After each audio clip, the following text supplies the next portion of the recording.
born and raised in West Virginia, and it is definitely a very fossil fuel focused state. The hope is that carbon storage is going to open the door for fossil fuels to be able to continue forward and in a regulatory system that's focused on carbon management.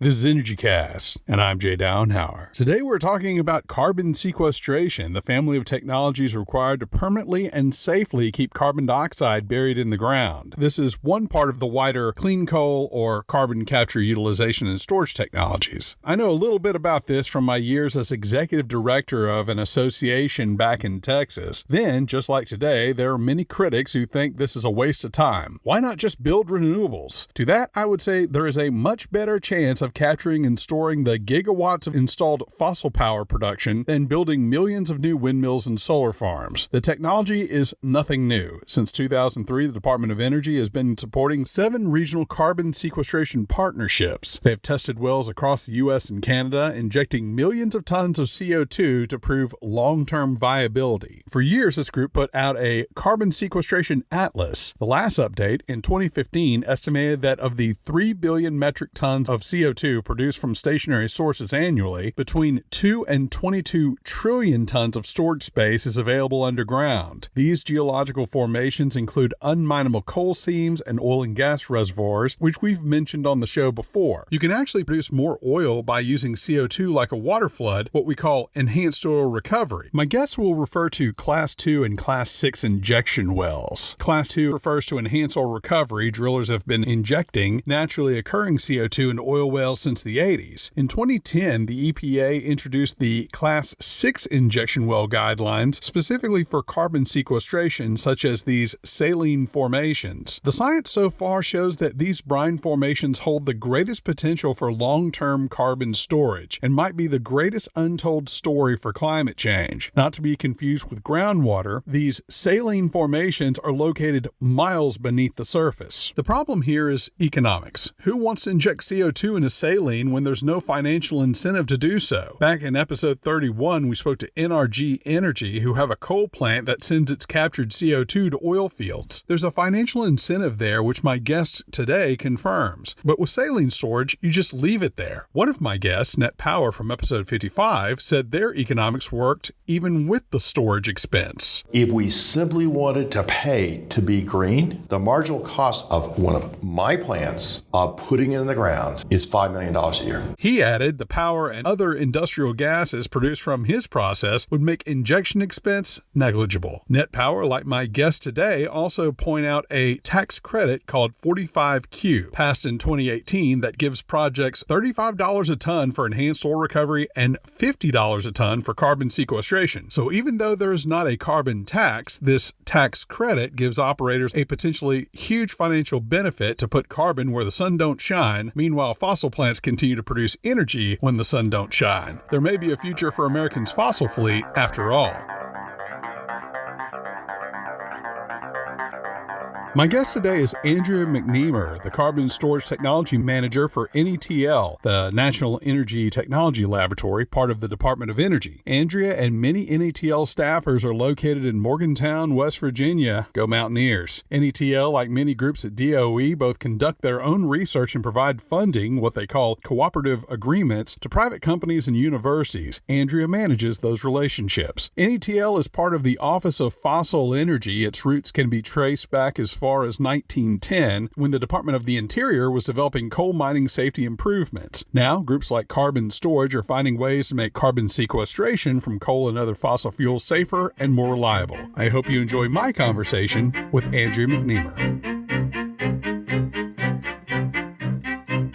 We're here with Andrea McNeamer, Carbon Storage Technology Manager for NETL, Department of Energy. And Andrea, this is something I think I know a little bit about. Certainly excited to be talking to you about this. 10 years ago, I was Executive Director of a group called the Clean Coal Technology Foundation of Texas. And this was way before the podcast, but we were very into carbon capture and storage. And the old criticism was that CCS, the capture and the storage, was not developed, too expensive. Is that still the case? Where are we in 2020? Right now, within the Americas, there are 13 large-scale operating CCS facilities. The use of CO2 for EOR, as you produce the oil, it's a way of producing financing as well. The program that I work with is carbon storage. Carbon capture is a different program here, kind of a sister program. In general, capture is the largest portion of the cost of CCS, around 70 to 75%. Compression and transportation is going to be another 10 to 15%, and storage would also be around 10 to 15%. As research and development has progressed, the cost of capture technologies has been decreasing. When you consider the use of anthropogenic CO2 sources for EOR operations, as well as you consider the 45Q tax credits, CCS, or what we've been calling CCUS, carbon capture utilization and storage, can be cost effective depending on the site specifics of your location. And look, I think that's the only way it can go. I've done a couple of CCUS episodes. I actually have trouble getting used to that, but CCUS episodes, particularly Petronova in Houston, enhanced oil recovery was the way they made their economics work. You alluded to that earlier. Do you find that oil field companies and that sector are playing a bigger role? You know, this originally is a power production issue, and usually the oil and gas people and the utility folks don't really mingle too much, but this is kind of bringing those folks together. Do you see a lot of oil field input into this? Yeah, we do, actually. Our regional carbon sequestration partnership program, it started in 2003, so it's been going on for a long time. One of the stories the folks who were there in the very beginning like to tell is the first meetings where they tried to get partners together. You had your power plant people on one side of the room and your geologists on the other side of the room, and they didn't know how to talk to each other. Over the last almost 2 decades now, those groups have been able to come together and to understand each other's needs more. And I think to some degree that's been helped by groups like our regional carbon sequestration partnership projects. Oil field companies have been partnering with us on our projects either as research collaborators or as the site owner and operator, allowing us to piggyback off of some of their infrastructure, which has made the projects more cost effective, not having to install infrastructure to do the research. Let's get more specific about NETL and the work you're doing. Now, it would seem from your website, you have topics like wellbore integrity, monitoring and verification, fit for purpose. A big part of the role you're playing is the safety and reliability of sequestering tons of CO2 underground till the end of time, right? Right. NETL is using a variety of research components to help ensure, just what you said, that carbon storage is conducted safely and also that it complies with EPA regulations for carbon storage operations. We're focused within the carbon storage program on safe long-term storage of CO2, and the topics that you mentioned are all part of that picture. You said DOE since 2003 created these regional carbon sequestration partnerships to help analyze the formations around the country that can be used for this purpose. What have these partnerships learned? That list is exhaustive, but just some highlights. Across all the partnerships, we've completed 19 small-scale field projects where there's been CO2 injection, 7 large-scale field projects where 1 million tons or more were injected. In total, there's been 11.1 million metric tons of CO2 permanently and safely stored. We've developed and improved multiple technologies to verify the state of the CO2 in the subsurface, and we found that the problems are both technical and then there's non-technical challenges such as permitting, public acceptance, local and state government policies and regulations. There's a lot of site specifics too. The regional approach to looking at the issues has been beneficial because there are regional and state issues that are different. Yeah, that was going right into my next question. It's probably about this much technical and about this much legal, because when I was in Texas, the big legal issue lawmakers and our associations were working on was how do you ensure CO2 remains in the ground for the rest of history, and who is legally responsible? I mean, God forbid, maybe a different country by the end of time. What is the prevailing policy there? EPA Class 6 regulations is what would be followed for CO2 injections into a saline storage. If you're doing enhanced oil recovery, then that would be Class 2. Now that is unless a state has applied for and received primacy. Currently, the only state that's done that so far is North Dakota. They have proved to the EPA that their regulations will be at least as safe as what EPA has promulgated. If an operator wants to do CO2 storage in a saline formation, their permits would go to the state of North Dakota instead of going to the EPA. But the rest of the country doesn't have that. EPA is divided up into different regions. It would go to the regional office. In North Dakota, they have taken a stance of CO2 being a resource to be managed and not a pollutant to be disposed of. That should make it a lot easier for storage operators. North Dakota has set up a trust fund. The post-injection monitoring phase in North Dakota is only 10 years. The national Class 6, it's 50-year post-injection monitoring. North Dakota then steps in and they do the monitoring and they use that trust fund to take care of the site forever. You talk about these partnerships. Take us across the United States. What areas are showing a lot of promise for sequestration? It's both where the good storage formations and also where your CO2 sources. Sometimes those are saline formations, sometimes those are oil and gas formations, sometimes it's both. It is regionally different. I wouldn't say that there's a specific area of the country that's bad. Are there any places that are looking like they're better? I think the places that already are used to oil and gas operations, there's already pipeline infrastructure or at least pipeline right-of-ways that could be used. There's more infrastructure and there's more knowledge base, both technically and professionally, as well as comfort level from the general population. And so those will probably be the easiest places to start. I've spoke a lot about enhanced oil recovery. That was kind of the leading edge of this. There's a financial benefit to doing that. But I want to talk about sequestration. And when I did Net Power, they have a carbon capture technology they're doing down in Houston. Is there an appetite for carbon sequestration in reservoirs that don't really make any financial return? You're not producing oil. What's the idea financially behind carbon sequestration? So I think any commercial entity isn't going to be particularly interested unless there's some sort of financial return. One of the things that's looking positive in that area is the 45Q tax credits for EOR storage. The credit is $35 per ton of CO2. For saline storage, where you wouldn't be producing any oil, you wouldn't be getting any other revenue from it, it's $50. And so we are seeing a lot of interest, not necessarily from coal-fired power plants where the cost of capture is a bit higher, but from ethanol plants, which can more readily capture their CO2. There is some interest. That might make financial sense for them with the 45Q tax credits to do saline storage. And look, from what I remember from 10 years ago, is there is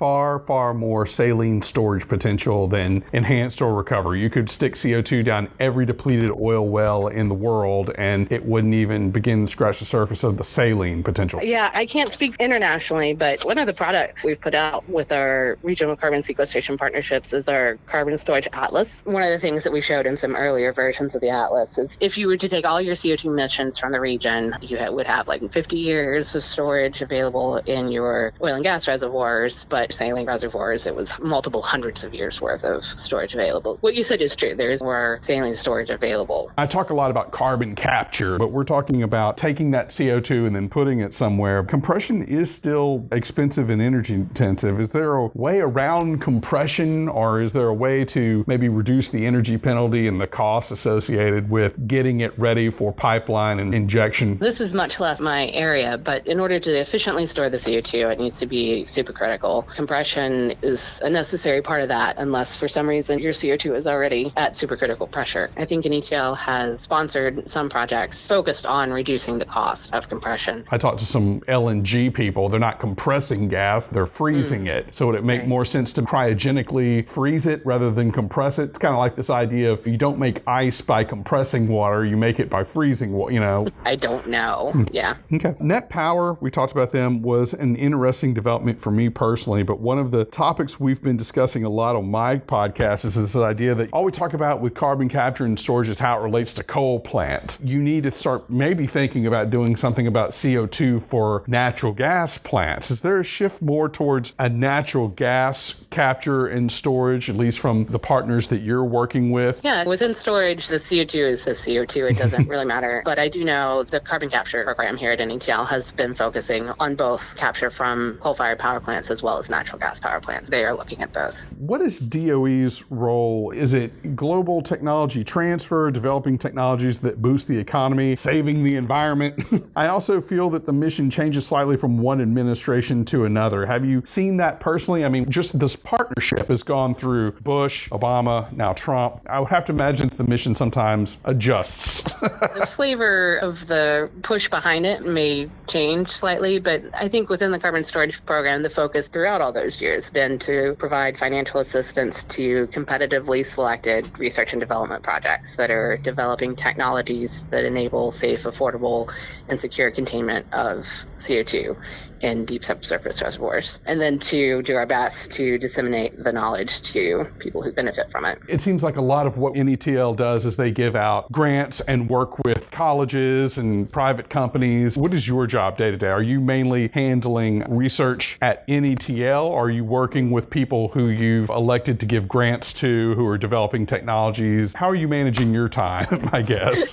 That's a really good question. And at NETL, we have our in-house research group. There's laboratories here. They do some world-class research here on site. The larger lion's share of our budget does go to external projects. You called them grants. As a former project manager here, I'll correct you and say that they are cooperative agreements, which means that we have substantial involvement in those projects. We do not do the research, but we do meet with the folks who are doing the research and work to understand what they're doing, as well as ensure that lessons learned are transferring between projects as applicable. We've talked about the regional carbon sequestration partnerships. That's large scale, out in the field, 1 million metric tons scale type research. We also have projects with universities and other researchers that are smaller scale. And so one of the things that we work hard to do is make sure that lessons learned in some of the smaller scale projects get a chance to be tested in the field projects, and vice versa. Things that the field projects find that, oh wait, we don't know how to do this, or this is a big problem, then we feed that information back and make sure that that research is being done on the smaller scale. One project manager to another, more of an agile based or a waterfall based? I don't know.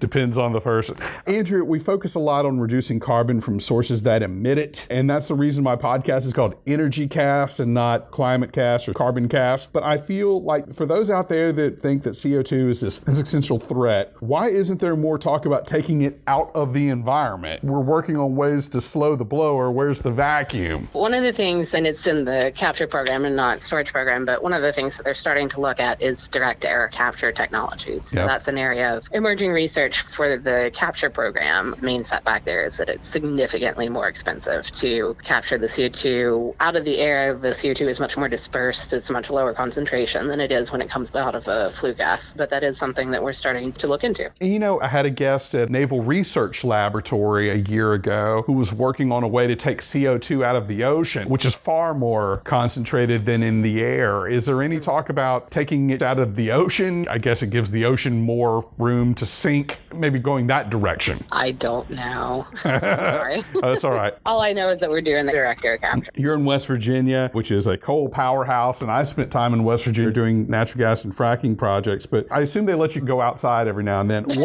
What does it mean to be working on these kinds of projects in a region that is so important to the energy landscape? Yeah, born and raised in West Virginia, and it is definitely a very coal-centric and fossil fuel-focused state and region. The hope is that carbon storage is going to open the door for coal and fossil fuels to be able to continue forward in an economy and a regulatory system that's focused on carbon management. I'm actually an engineer, not a geologist by training, and if you give me a little time and a little money, I can find a way to make anything work. And that's kind of the goal, is to find ways to make this work. Absolutely. All right, Andrew McNeamer, NETL, thank you so much for your time. Thank you so much for having me. It's been fun.